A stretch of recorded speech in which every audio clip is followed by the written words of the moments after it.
Hello friends, नमस्कार दोस्तों।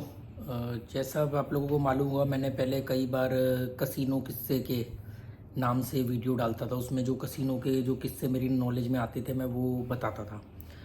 या स्टोरी ऑफ गैम्बलर्स, कसीनो के किस्से या स्टोरी ऑफ गैम्बलर्स के नाम से भी मैं ऐसे डालता था। जो भी मेरे मेरे सामने कुछ किस्सा आया, कोई किसी ने अपना एक्सपीरियंस शेयर किया, तो काफ़ी टाइम से मैंने कई महीनों से ये चीज़ें नहीं डाली, या लगभग साल ही होने वाला है।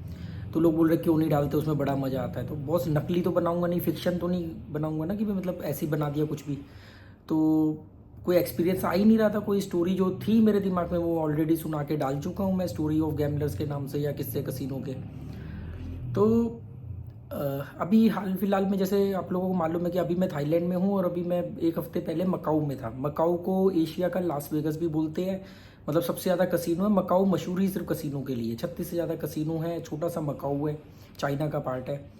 तो वहाँ पर था, तो वहाँ का एक सबसे बड़े बड़े जो 4-5 कसीनोज हैं उसमें से एक बहुत बड़ा कसीनो है वेनिशियन। तो मैं वेनिशियन कसीनो में जब गया, ऐसे ही मेरे होटल से ही बस चल रही थी, वो क्या बोलते शटल बस। वहाँ मतलब उस होटल की नहीं, वहाँ गवर्नमेंट की तरफ से एक शटल बस चलती है जो होटलों से कस्टमर्स को, जो गेस्ट होते हैं उनको पिक करके, वो 2-3 मेन पॉइंट होते हैं, कसीनो होते हैं बड़े बड़े एक दो, या वो जो वहाँ का फेरी का पॉइंट होता है हांगकांग जाने के लिए, वहाँ पर वो ड्रॉप करती है। तो मैं भी बैठ गया उस शटल बस में, 6 बजे का टाइम था, पहुँच गए वेनिशियन। तो वेनिशियन कसिनो, यहाँ के जो कसिनो है जैसे सिटी ऑफ ड्रीम है, वेनिशियन है, गैलेक्सी है, सैंड्स है, MGM है, ये ऐसे कसिनो हैं मतलब कि एक छोटी सी सिटी लगेगी आपको। इतने बड़े कसिनो हैं, उसमें बड़े बड़े शॉपिंग मॉल हैं। मतलब आप एक दिन में तो कवर भी नहीं कर सकते सारा, और अगर करोगे तो थक जाओगे। और इनमें वेनिशियन के अंदर कोई एक कसिनो नहीं है, दो है। वो कसिनो अपने आप में एक स्टेडियम की तरह है, इतने बड़े बड़े सैकड़ों की तादाद में मशीनें हैं, ये सब है। तो वहाँ पर मैंने 2-3 चीज़ें नोटिस करी। एक तो मकाऊ के अंदर लोग रूलेट बहुत कम खेलते हैं। मेरे होटल में भी एक कसिनो था, उसमें भी एक ही सिंगल रूलेट की मशीन थी, वो भी ऑटो मशीन थी, टेबल नहीं था, एक ही था सिर्फ। यहाँ पर सबसे ज़्यादा लोग कार्ड गेम खेलते हैं और स्लॉट मशीन्स खेलते हैं।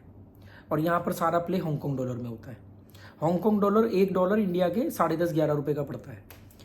तो मैं वेनिशियन कसिनो गया, वहाँ पर वो काफ़ी बड़ा कसिनो था। घूमता रहा, फिर फाइनली जाकर के मुझे कहीं रूलेट की टेबल ही ना दिखी। फिर जब रूलेट की टेबल दिखी तो टेबल पर हमेशा बेट मशीन से ज़्यादा होती है।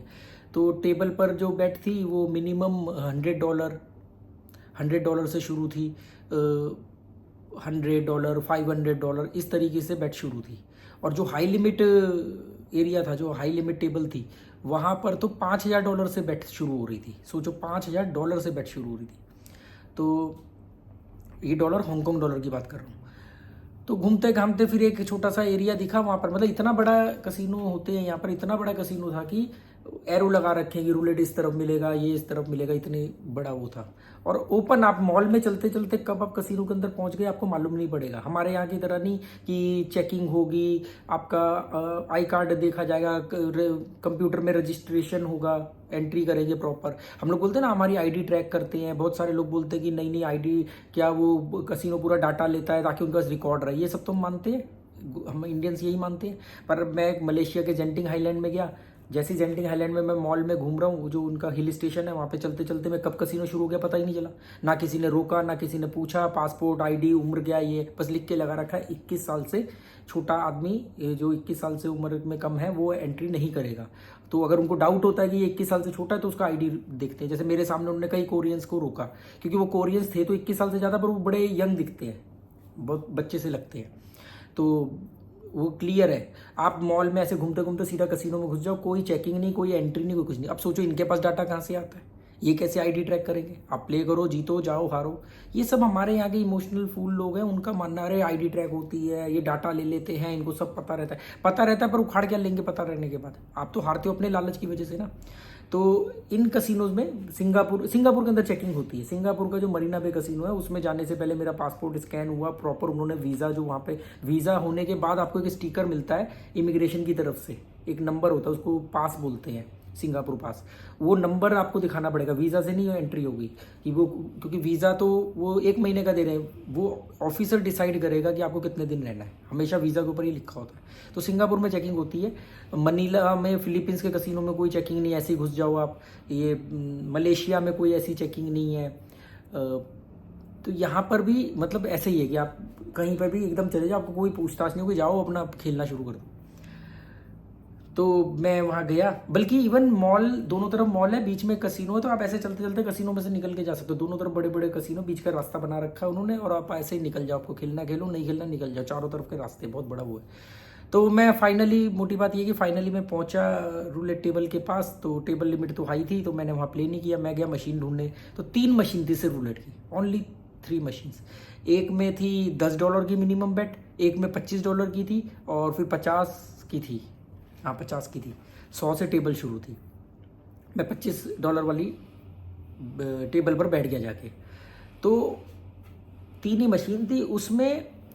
पहले मैं जब घूम रहा था तो मैं एकदम ऐसे जा करके नहीं सीधा जोश जोश में आ गया, और मेरे वाले नंबर चल रहे हैं तो खेलने लग गया, ऐसा नहीं करता हूँ। तो मैं घूमता हूँ प्रॉपर आसपास।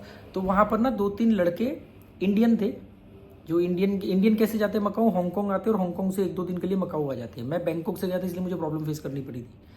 तो वो लोग अपना खेल रहे थे, तो वो जीत भी रहे थे, और यस बस इतने हो जाने दे और इतने हो जाने दे। मैं आसपास ही घूम रहा था, इतने हो जाने दे, इतने हो जाने दे। तो मैंने वहाँ पर ना कसिनो में शराब, बियर ये सब नहीं मिलता है। वहाँ पर आपको जूस मिलेगा, कोल्ड ड्रिंक मिलेगा, दूध मिलेगा, गर्म दूध प्लेन। मैंने वहाँ गर्म दूध पीते हुए गैम्बलिंग की है। मैं फ़ोटो शेयर करूँगा कम्युनिटी पोस्ट पे, कि मतलब बड़ा यूनिक फीलिंग थी, हाथ में गर्म दूध का गिलास और आप प्ले कर रहे हो। तो मैं वो ऐसे ही टहल रहा था, तो वो लड़कों की मैं बातें सुन रहा था, क्योंकि अरे बस वो उसने कहा अरे तू तो जीत गया, कह रहा हाँ देख, जो जीत रहा था, एक खेल रहा, 2 खेल रहे थे, एक खड़ा देख रहा था, जो दूसरा खेल रहा था वो इतना प्लस नहीं था, शायद माइनस में था, इसलिए उसकी आवाज़ थोड़ी सी दबी हुई थी। पर जो हीरो बन रहा था वो कह रहा देख $5000 हो गए हैं, 5000 नहीं मतलब 4000 हो गए, मैंने बोला था ना इतने होंगे, मैंने बोला था ना ये आएंगे, और देख उस पर लगा दिया था, वो आ गया। वो नए होंगे जैसे अनाड़ी टाइप के, उस टाइप से खेल रहे, अनाड़ी हमेशा जीतता है। तो वो उस हिसाब से खेलने लग गए। तो मैंने एक बात सुनी कि भी किसी ने बोला कि भाई 4000 हो गए, रुक जा। उसने कहा बस अभी 5000 पार होते, 5 तो लेके जाएंगे। ये बात मैंने सुन ली। फिर मैं वापस गया और मैंने एक गिलास गर्म दूध लिया, और मैं आके उसी टेबल पे बैठ गया, दूसरी तरफ अपना खेलने लग गया उसी मशीन पे। तो अब मुझे तो मालूम था कि ये कैसे घूमेगा, अगर ये अभी नहीं निकले तो जा ही नहीं पाएंगे। वो लड़का $4900 तक पहुंच गया, $4900 तक वो पहुंच गया।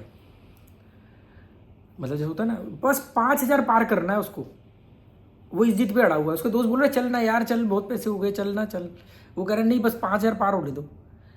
फिर मैं अपनी बेट लगा रहा था, मैंने बीच का जैसे उनकी बातें ज़्यादा सुनी नहीं। फिर मैंने उसको सुना, कह रहा यार 4900 तक चले गया था, मतलब 4900 तक चले गया, 4900 तक चले गया। फिर वो आ गया वापस। वो करते करते वो, जब मैंने उसकी बात सुनी थी तो वो उस समय 3800 या 3500 के आसपास था, 3500 के आसपास वो पहुंच चुका था। पर वही कि पैसा तो अपना है नहीं, अपना तो वही डाला होगा, $500, $1000 जो भी डाले होंगे। तो कि नहीं अब की बार ना, वो कह रहा है अब की बार 4-4500 भी हो गए तो चले जाऊंगा। वो 3.5 पे भी नहीं रुका, और वो खेलता रहा खेलता रहा खेलता रहा। और मुझे वो उस समय, मैं तो अपना बेट, मेरे तो सिंपल खेलने का तरीका डिफेंसिव, तो मैं वही देख रहा था। मैंने कहा यार जो चीज़ें मैं वीडियो में शेयर करता हूँ, और ये लड़का भी वही कर रहा है। मुझे वहाँ पर कई सारे इंडियन दिखे, पर कोई मुझे जानता नहीं था, किसी ने मेरे को पहचाना नहीं। इतना बड़ा तो मेरा कोई ना चैनल है ना मेरा कोई फेस। हाँ, सिंगापुर में 1-2 लोग मुझे मिल गए थे, पर यहाँ पर मुझे मकाऊ में कोई नहीं मिला। तो वो जो लड़के हैं नहीं माना, और फाइनली मुझे नहीं मालूम वो कितने पैसे लेके उठा, पर उसके थोपड़े पे हवाइयाँ उड़ी हुई थी, और वो मुस्कुरा रहा था, हंसते जख्म, मतलब मुस्कुरा रहा था। और कि जैसे होता है ना, वो हम बोलते कि अपनी हार को छुपाना, या उस टाइप का कि अरे कोई नहीं यार, इंजॉय करने आए थे हम, कौन सा जीतने आए थे, हम कौन सा जुआरी हैं, हम तो खेलने आए थे। पर उसके चेहरे के एक्सप्रेशंस को वो कंट्रोल नहीं कर पा रहा था। कि आप मान लो उसने 500 या 1000 डाले होंगे, इससे ज़्यादा तो नहीं डाले होंगे, वो 25 की चिप से प्ले कर रहा था। तो सोचो कि वो $5,000 के आसपास पहुंच गया था, पर वो रुका नहीं बंदा, और लास्ट में वो ये कहता हुआ निकला, मुझे नहीं मालूम कितने पैसे उसके जीरो हुए या कितने वो लेके गया। वो कह रहा अरे यार हम तो भैया एंजॉय करने आए थे, एंजॉय कर लिया। जो हर जुआरी, आप किसी से मिलो, मैं मिलता हूँ गोवा में, और भाई साहब आपका क्या अरे हम तो बस टाइम पास के लिए आते हैं। अरे भाई टाइम पास के लिए हारने कौन आता है, पहले ये बताओ भाई। मैं भी अगर मैं आज कहता हूँ कि आज मैं पैसा कमाने नहीं जाता हूँ, पर मैं हारने भी नहीं जाता हूँ। मैं ये एडमिट करता हूँ कि अगर मैं कसिनो में पैर रखूंगा तो मैं जीतने की मंशा से जाता हूँ, कि मैं जीतूंगा, मैं खेलूंगा और मैं जीतने के लिए खेलता हूँ। चांसेस 50% है मेरे जीत के, और 50% है कि हम हार भी सकेंगे, क्योंकि दो ही नतीजे होते हैं, या तो आप हारोगे या जीतोगे। पर मैं ये नहीं सोचता अरे मैं तो एंजॉय करने आऊँ, पैसा चलेगा। अरे एंजॉय करने, करोड़पति का भी 10 का नोट गिरता है तो वो उठाता है उसको। तो ये जो है ना, अपने आप को धोखा देना आसान है। एक शेर याद आ रहा है, हालांकि मैं शेर व शायरी वगैरह करता नहीं, ना मुझे इसमें कोई दिलचस्पी है, उल्टा सीधा ही बोलूँगा। अगर आप लोगों में से किसी को आता हो तो करेक्ट कर देना।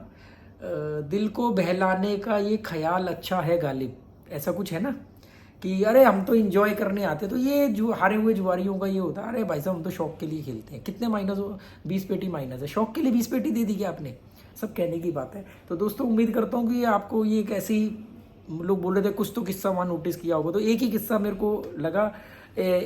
एक और था, मैं वो कभी और शेयर करूंगा, बस वो मेरे होटल के कसिनो में था। वो मेरे लिए भी बड़ा यूनिक एक्सपीरियंस था। मैंने आज तक कभी इंडिया से बाहर ऐसा करते हुए किसी को नहीं देखा। इंडिया में तो 1-2 बार करते हुए देखा है। अगले अगर आप लोग जानना चाहोगे तो मुझे कमेंट कर देना, मैं अगले वीडियो उसी के ऊपर बना दूंगा।